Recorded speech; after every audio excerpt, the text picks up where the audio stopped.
Iraqi in place. Now we see the Scorpions come out, the heavier reconnaissance vehicles.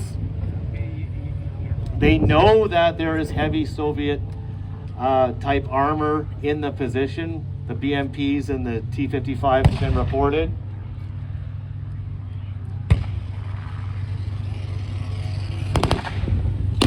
Although the 1st Armored Division's 1,350 vehicles could not talk to each other over the radio, each individual vehicle was full of chatter over the internet. After reconnaissance elements reported contact with the enemy, tank crews used their superior training, technology, and focus to engage and destroy the enemy.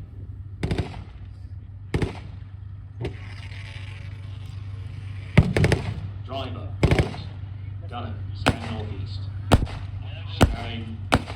Contact. Multiple lead signatures. Range 2,400 meters. Identify. Calls in BMP 1. Tank. Right. On. Fire. Fire. Tank destroyed. Fire when ready. On. Firing. Tank destroyed.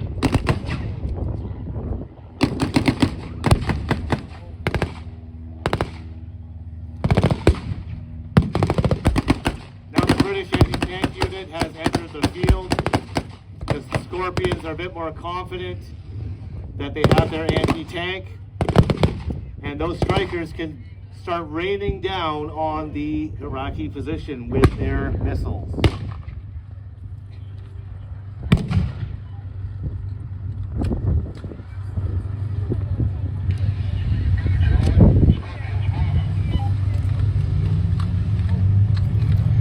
So now while the Iraqis are under fire from the British anti-tank element, the Scorpions are moving up.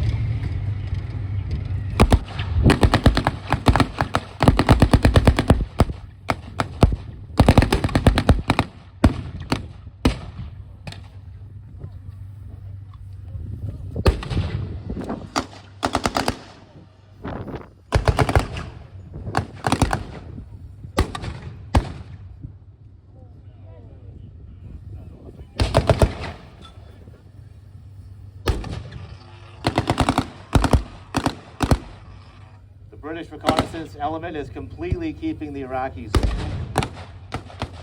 And here comes the American support. The American reconnaissance has arrived.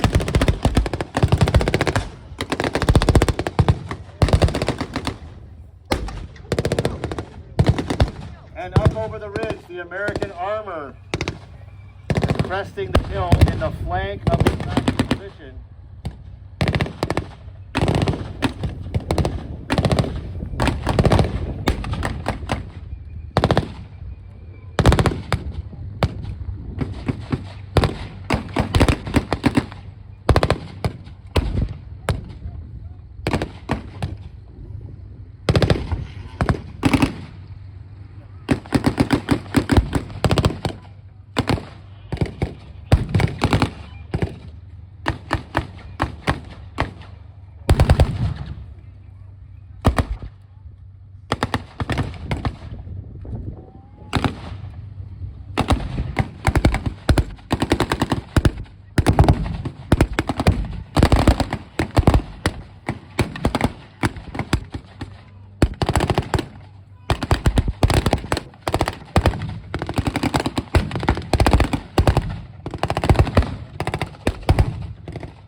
Forces with heavy casualties.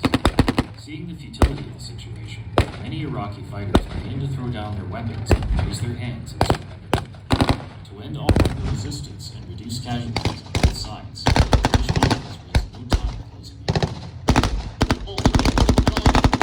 Charge!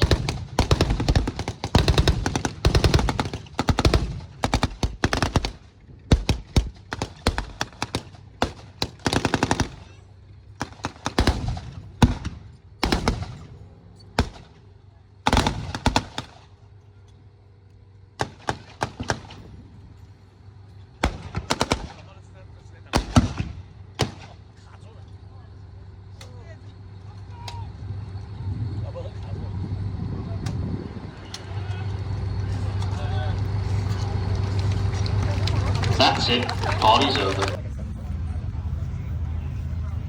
Show today, we are running the same program on Sundays. You can stop back. Even if you just bought a Saturday pass, you really enjoy what you see today, you can come back tomorrow and get a Sunday pass at the gate. So, to open this up with a huge bang, I'm now going to introduce the curator of the Canadian Tank Museum to talk about this piece of equipment that's out in the tank arena. Let's give a warm welcome to our curator, Sam Richardson. Fantastic! Welcome to Aquino Tank Weekend. I can certainly assure you that this is going to be the best and greatest military show that you have ever seen, even if I may be biased. That's certainly what I think, and I'm sticking to it. Now, patiently waiting at center field behind me are the 7th Toronto Artillery Regiment, Royal Canadian Artillery's Toronto Limber Gunners. In much the same way as some armored regiments have their own historic vehicle troops that restore and maintain historic vehicles to bring on parades and ceremonies, the Toronto Limber Gunners very much do the same with their cannons and field artillery tractors for their own regiment. Now, the setup that they have in the field is 3 main components. For one, you have a CGT, Chevrolet CGT field artillery tractor, many of which were built in factories like the ones in Oshawa during the Second World War from the Canadian military. All right. Number 1 gun, are you ready? Number 1 gun, open fire!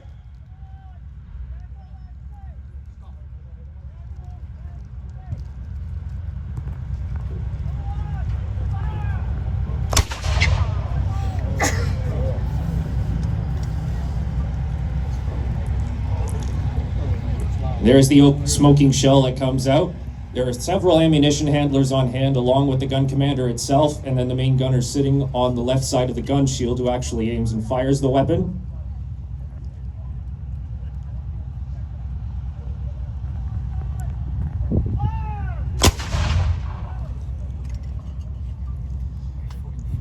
And this is just one of them. A regiment is made up of about 8 of these cannons firing at once. So you can imagine the deafening noise and destruction that would be sent downrange as they're operating. And look at how fast they're going. We're not even a minute in and they're on to their 4th round already.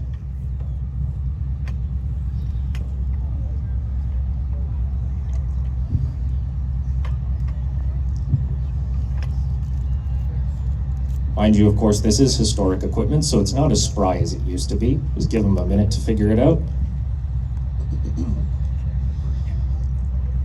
We actually have examples in our collection of an M7 Priest self-propelled artillery vehicle,